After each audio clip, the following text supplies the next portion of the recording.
আফ্রিকার জঙ্গল থেকে আনিত বেলাল রাহমাতুল লিল আলামিনের কাছে এসে কালেমার পতাকা তলে আশ্রয় গ্রহণ করলেন। ওই বেলাল এত গরিব, পাপিষ্ট উমাইয়ার বাড়ি বেলাল চাকরি করে। বেলালের দিকে একদিন উমাইয়া তাকায় দেখে বেলাল ঠোঁট নাড়ায় নাড়ায় বলতেছে আহাদ আহাদ আহাদ। উমাইয়া বলে, রে বেলাল কি বলো? বলে আল্লাহর জিকির করি। বলে আল্লাহ আবার কে? বলে তোমারে যিনি বানাইছেন তিনি হলেন আমার আল্লাহ। বলে বেলাল একবার বলছো, দ্বিতীয়বার এই কথা জানো আর না শুনি। বেলাল এতক্ষণ বলতো আস্তে, উমাইয়ার বাধার পরে এখন বেলালের আওয়াজ আরো বাড়তেছে আরো বাড়তেছে। কারণ ইমানদারের ইমানের উপরে বাধা দিলে ইমানদারের ইমানের স্পিরিট আরো বেড়ে যায়। বেলালের আওয়াজ বেড়ে গেল, উমাইয়ার মেজাজও গরম হয়ে গেল। বেলালের বাধা দেয়, বেলাল থামে না। বলে আমার পেটের মধ্যে ক্ষুধা, আমার এখন খানার দরকার, তুমি বয়ান দিলে হবে না। আমি রুটি খাইতে যেই মজা পাই, আমাকে তুমি অন্য খানা দিলেও কর্মা পোলাও দিলে এত মজা পাবো না। যেই বান্দা আমার আল্লাহর জিকিরে বড় মজা পায়, ওই বান্দারে বাধা দিলে মনে হয় যেন মরিয়া যাওয়া তার থেকে আরো ভালো। উমাইয়া বাধা দেয়, বেলাল আল্লাহরে ডাকবি না। বেলাল কয় আল্লাহ উমাইয়ারে ফিরায় দেও যেন আমারে বাধা দেয় না। ওই বেঈমান উমাইয়া বেলালকে বারণ করে, বেলাল থামে না। এক পর্যায়ে বেলালের পায়ে হাতে রশি লাগাইয়া, রশির আর একটা মাথা ঘোড়ার পায়ে লাগাইয়া আরবের উত্তপ্ত গরম বালুর উপরে ঘোড়াকে দৌড়াচ্ছে। আর ওই ঘোড়ার রশির টানে টানে বেলালও হাসরাইতেছে। গরম বালুতে বেলালের চামড়া গুলো পড়ে যায়। বেলাল আল্লাহর দিকে তাকায় বলেন, ও মালিক, দুনিয়ার কষ্ট দেয় সহ্য করা সম্ভব, তুমি আমাকে ধৈর্য দাও, এরপরও আমি জাহান্নামের আযাব সহ্য করতে পারবো না রে আল্লাহ। রাস্তার কিনারা দিয়া হযরত আবু বকর সিদ্দিক হেঁটে যান। আবু বকর বেলালের কান্নার আওয়াজ পায় থমকে দাঁড়ায় গেলেন। আবু বকর ডাক দিয়া কয়, রে উমাইয়া, বেলালের আর মারবি না। তোদের ধর্মের এক গোলাম আমার কাছে আছে, এই গোলাম রে নিয়া বেলাল রে দিয়া দাও, না হয় বিক্রি করে দাও। বেলালকে আবু বকর কেনার জন্য রেডি হয়ে গেলেন। মায়ার নবী খবর পায়, কয় আবু বকর, আমারও কিছু টাকা শরীক রাখিও। হাসরের দিন যদি আল্লাহ বলে বেলালের খরিদ্দারকে, আমি নবী বলবো আল্লাহ আমিও বেলালের একজন খরিদ্দার। কারণ আবু বকর, ওই বেলালকে তুমি কতটুকু চেনো জানি না। আমি নবী বেলালকে মেরাজের রাত্রে আমি আরশে আজিম জান্নাতের মধ্যে তার হাঁটার আওয়াজ পেয়েছি। ওরে আবু বকর, ওই বেলালের এত দাম, উপরের অংশ কালো, ভিতরে তার নূরের মতো, ভেতরে ইমানের আলো। আল্লাহর নবী মদিনার থেকে চলে গেলেন রমজান মাসে মক্কা বিজয়ের স্লোগান নিয়ে। মক্কা বিজয় হয়ে গেল। নবী একটা হাতে লাঠি নিয়ে ভেতরের মূর্তিগুলো ভেঙ্গে ভেঙ্গে ফালায় দেয় আর বলে, ও আলী, জমজমের পানি দিয়া বাইতুল্লাহটারে ধুইয়া দাও। জমজমের পানি দিয়া বাইতুল্লাহ পরিষ্কার করে। আর নবী মুস্কি মুস্কি হাসেন, আবার মাঝে মাঝে চোখের পানি ছাড়ে। সাহাবায়ে কেরামরা আশ্চর্য, নবী হাসেন আবার কাঁদেন কেন?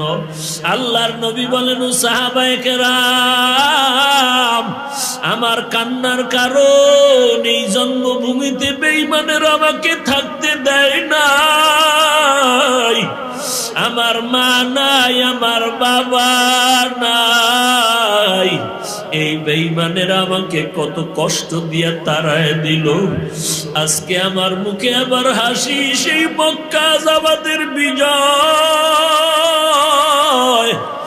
আজ আমরা মক্কা হাতে পেয়েছি, আজ আমরা যোহরের নামাজ আজান দিয়া ওপেন জামাতের সাথে নামাজ আদায় করব। আজকে মুসলমানের বিজয়ের দিন, মক্কা স্বাধীনতার দিন। আল্লাহর নবী পবিত্রতা অর্জন করার পর কাবার চতুর্পার্শ্ব রেডি হয়ে গেল নামাজের জন্য। আজ নবী ওপেন নামাজ পড়বেন জামাতে। আজকের বিজয়ের আজানটা যিনি দিবেন তার কপাল কতই না জানি ভালো।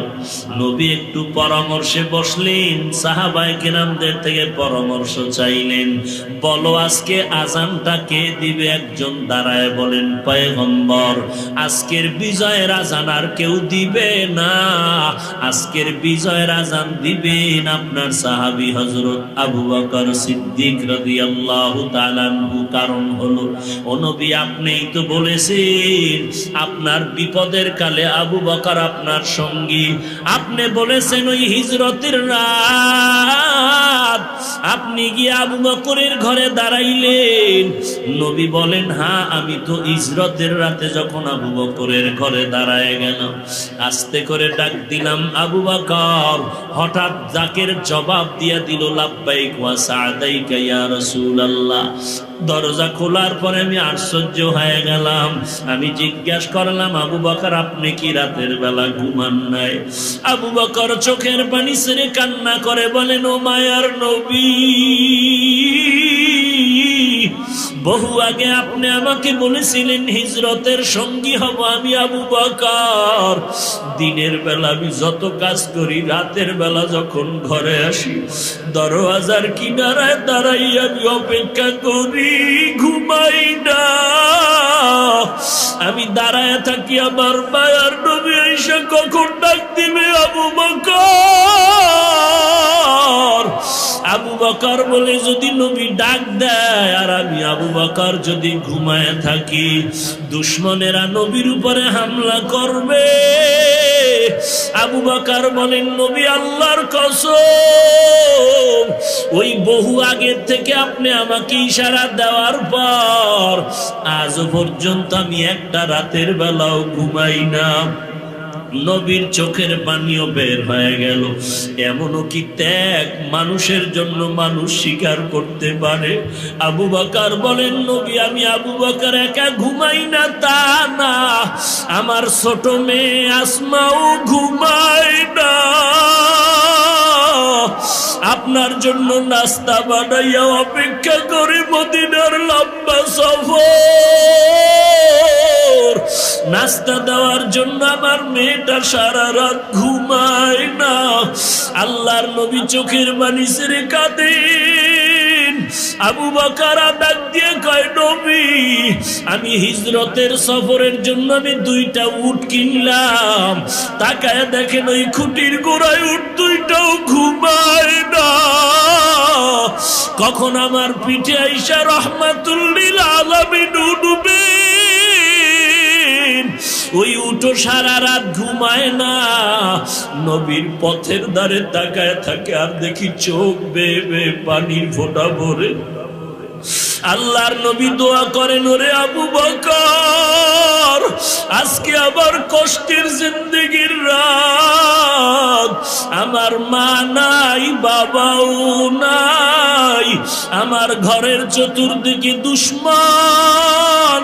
আমি বাইতুল্লাহর গিলাফ ধরে কান্না করেছি আর বলেছি, রে বাইতুল্লাহ আর বুঝি দেখা হবে না, চিরতরে বোধহয় আবার আজ মক্কা ছেড়ে যেতে হবে। আজকের আমার এই কষ্টের রাতে আমি দোয়া করি, ওরে মালিক আপনার আবু বকরকে দেওয়ার মতো কিছুই নাই। তবে আল্লাহ আমি নবী হইয়া দোয়া করি, আবু বকরের আজকে মদিনার সফর শুরু হয়ে গেল, এই সফর মদিনা পর্যন্ত থাকবে না। আমি চাই আবু বকরের সফর হবে জান্নাতের মধ্য পর্যন্ত। সাহাবী বলেন, নবী আবু বকর ছাড়া কেউ আজান দিবে না। নবী বললেন, আপনি বসেন। আর একজন দাঁড়ায় গেলেন, আর একজন দাঁড়ায় বলেন, নবী আজান দিবেন হযরত ওমর। কারণ 39 জন মুসলমান নিয়া আপনি মক্কার গোপন জায়গায় বসে কালেমার দাওয়াত দেন, ওপেন হতে পারেন না, নামাজ পড়তে পারেন না। 40 নম্বরে ওমর আইসা তরবারি নিয়ে আপনাকে মারতে আসলো। সেই ওমর আপনার হাতে কালেমা পড়ার পর ওই ওমর তরবারি নিয়ে কাবার হাতিমে দাঁড়ায় বলে, বেঈমানা কালেমার পতাকা উড়ায় দিলাম, কে বাধা দিবি? ওরে নবী, যেই ওমরের কারণে কালেমার আওয়াজ বুলন্দ হয়ে গেল। আপনি নবী বলেছেন, আপনার পরে কোন নবী হইলে আল্লাহ ওমরের নবী বানাইতেন। ও নবী, আজকে বিজয়ের আজান কেউ দিবে না। আজকের বিজয়ের আজান দিবেন একমাত্র ওমর ফারুক রাদিয়াল্লাহু আনহু। নবী বলেন, আপনি বসেন। আর একজন দাঁড়ায় যান, আর একজন দাঁড়ায় বলেন, নবী আজকের বিজয়ের আজান কেউ দিবে না, আপনার জামাতা ওসমান রাদিয়াল্লাহু তাআলা আনহু আজান দিবেন। কারণ যেই ওসমানকে আপনার দুটো মেয়ে বিবাহ দিলেন, যেই ওসমানের জন্য আপনি গুণগান করে বলেছেন, লিকুল্লি নাবিয়্যিন রাফিকুন ওয়া রাফিকি ইয়ানি ফিল জান্নাতি উসমানা। ও পয়গম্বর, আপনি বলেছেন সব নবীর একজন বন্ধু হবে, জান্নাতের মধ্যে আপনার বন্ধু হবে আপনার ওসমান। ওরে নবী, আপনি ওই ওসমান ছাড়া আর কাকে বলবেন আজান দেওয়ার জন্য? আজকের বিজয়ের আজান যিনি দিবেন তার কপাল ভালো। ও নবী, কেউ না আজান দিবে আজকের ওসমান। নবী বলেন, আপনিও বসেন। আর একজন দাঁড়ায় গেল, দাঁড়ায় বলেন, নবী আজ বিজয়ের আজান দিবে হযরতে আলী, আর কেউ দিবে না। কারণ আপনি বলেছেন, আনা দারুল হিকমাহ ওয়া আলিয়্যুন বাবুহা। আপনি বলেছেন আপনি হিকমতের ঘর, আর হযরত আলী হলো হিকমতের ঘরের দরওয়াজা। ওরে পয়গম্বর, হিজরতের সময় আপনি আলীকে বিছানায় রাখিয়া মদিনায় চলে গেছেন। মদিনার থেকে আপনি হযরত আলীকে যুদ্ধের সেনাপতি বানাইয়া পাঠাইতেন। আবার আপনি কোথাও গেলে হযরত আলীকে মদিনার দায়িত্ব দিয়া যাইতেন। আজকের বিজয়ের আজান হযরত আলী দেবে, আর কেউ না। নবী বললেন, আপনিও বসেন। মশওয়ারা হয়ে গেল, সিদ্ধান্ত দিবেন কে? আল্লাহর নবী এবার চিন্তায় পড়ে আছেন। আল্লাহর পক্ষ থেকে দেখি জিবরাইল আমিন কি সিদ্ধান্ত নিয়ে আসেন। আজানের সময় যখন ঘনিয়ে আসলো, আল্লাহর নবী অপেক্ষমান, আল্লাহর সিদ্ধান্ত কি আসবে। আল্লাহর নবী অপেক্ষা করতেছেন যোহরের নামাজের আজান। আল্লাহর নবী চিন্তায় পড়ে গেছেন। হঠাৎ করে জিবরাইল আমিন হাজির। জিবরাইল আলাইহিস সালাম আমার নবীর কাছে আল্লাহর পক্ষ থেকে সালাম জানায় বলেন, পয়গম্বর, আপনি চিন্তা করতেছেন আজকে যোহরের আজান কে দিবে? কেউ বলেছেন আবু বকর দিবেন, কেউ বলেছেন হযরত ওমর ফারুক দিবেন, কেউ বলেছেন হযরত ওসমান দিবেন, কেউ বলেছেন হযরত আলী রাদিয়াল্লাহু আনহু দিবেন। আল্লাহ তাআলা একটা সিদ্ধান্ত নিয়ে আমি জিবরাইল আমিনকে পাঠাইছে। আজকের যোহরের বিজয়ের আজান হযরত আবু বকরের কণ্ঠে হবে না, আজকের বিজয়ের আজান ওমরের কণ্ঠে হবে না, আজকের বিজয়ের আজান উসমানের কণ্ঠেও হবে না, আজকের বিজয়ের আজান হযরত আলীর কণ্ঠেও হবে না। আল্লাহর সিদ্ধান্ত হয়ে গেছে, আজকের মক্কা বিজয়ের আজান দিবে ওই আফ্রিকার বেলাল। আল্লাহর নবী চোখের বাড়ি ছেড়ে কয়, রে বেলাল কই, আয় আয় বেলাল আয়। আল্লাহর আরশে আজিম থেকে সিদ্ধান্ত, আজকে বিজয়ের আজান ওই বেলালের কণ্ঠে দেওয়া হবে। ওই বেলালের অন্তর ইমানের নূরের দ্বারা ভরপুর হওয়া একটা আলোকিত অন্তর। আল্লাহর নবী ডাকেন, বেলাল আয় আয়। আল্লাহর দরবারের মুখ মনে হয় তুমি কবুল হয়ে গেছো। আজকের বিজয়ের আজান বেলাল তোমার কণ্ঠে দেওয়া লাগবে। সবাই আশ্চর্য হয়ে গেল, এই বেলাল কোন বেলাল? যেই বেলাল আফ্রিকার জঙ্গল থেকে আসছে, বড় গরিব। ওরে টাকাওয়ালা গরিবের দিয়ে তাকাইয়াও অবহেলা করবি না। এই ঢাকার শহরে কত গরিব রিক্সা ড্রাইভার আছে, আল্লাহর বান্দা পাগড়ি গলায় লাগাইয়া রিক্সা ড্রাইভারি করে। আজান যখন হয় রিক্সায় তালা লাগায় নামাজে দাঁড়ায় যায়। রাতের বেলা রিক্সা বন্ধ করিয়া রাতে ঘুমায় না, ওই যায় নামাজে বসে আল্লাহর কাছে কান্না করে আর বলে, ও মালিক, তুমি আমারে গরিব বানাইছো। আয় আল্লাহ, আজকে গরিব হইয়া মানুষের দ্বারে দ্বারে দৌড়াই, কিন্তু এমন গরিব বানাইও না যেতে আমার হারামের কাছে গিয়া ধর্ণা ধরতে হয়। আমি মরতে রাজি, হারাম খাইতে রাজি না রে আল্লাহ। রিক্সা চালাই, যা করি কষ্ট করি, তারপরও হারাম খাবো না। এরে ধনী আল্লাহর বান্দা, টাকার গরমে আজকে গরিবরে গালি দাও। আজকে তোমার খবর তুমি রাখো না। কোথায় তোমার মতো বড় লোক? কোথায় গেল? কই গেল গাদ্দাফি? কই গেল সাদ্দাম? কই গেল কোটিপতি? বাড়ি দাঁড়ানো আছে, বাড়িওয়ালা নাই। গাড়ি দাঁড়ানো আছে, গাড়িওয়ালার খবর নাই রে বাবা। অতএব গরিবের তুচ্ছ মনে করিস না রে মুমিন। গরিবের অন্তর এত ভালো, দোয়া করা মাত্র আল্লাহর আদালতে কবুল হয়ে যাবে। ওই গরিবের চোখের পানি ফালায়া দিও না রে আল্লাহ। আল্লাহর কাছে তওবা করো। আর আল্লাহর বান্দা যদি গরিব দেখো, নামাজিওয়ালা দোয়া নাও, কারণ দোয়া নামাজি বান্দা গরিব মানুষের দিলটা বড় নরম থাকে, দোয়া কবুল হয়ে যায়।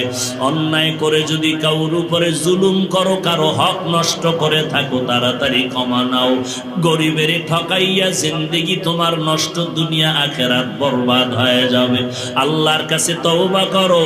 কত টাকাওয়ালা বান্দা গরিব কর্মচারী চাকরি করে, ঠিক মতো বেতন দাও না। তোমার ঈদের বাজার সব চলে, গরিবের জামা নাই, পোশাক নাই, ঘরে ঈদের আনন্দ নাই। এমন অভিশপ্ত জীবন নিয়ে যদি থাকো, দেখবা মরার আগেই তোমার বিপদ শুরু হয়ে যাবে। 14 তলা বিল্ডিং, ঢাকার শহরের পাশে আর এক এলাকায় আগুন লেগে গেল রাত্র 1টার দিকে। 14 তলা বিল্ডিং এর 11 তলায় আগুন লাগার পরে ওই তালায় যারা ছিল সব মারা গেল। বিল্ডিং এর মালিক পর্যন্ত মরে গেল, আমার পরিচিত ছিল মালিক। ওরে বাবা, কারণটা কি? 14 তলা বিল্ডিং এর 11 তলায় আগুন লাগিয়ে সব মরে গেল। 11 তলার উপরেও কারো ক্ষতি হলো না, 11 তলার নিচের কারো ক্ষতি হলো না, 11 তলার উপরে সব ধ্বংস হয়ে গেল। কারণ কি? তদন্ত করে দেখা হলো রাত 12টার পর ওই 11 তলার ভিতরে ল্যাংটা নাচ গান চলতেছিল আর মদের আড্ডা চলতেছিল। ওরে বাবা, অন্যায় করো, সীমাটা লঙ্ঘন হয়ে গেলে আর আল্লাহ ছাড় দিবে না। এরে কলিজার টুকরা যুবক, পায়ে হাত রেখে বলি, নবীর তরিকাটারে গলার মানা বানায়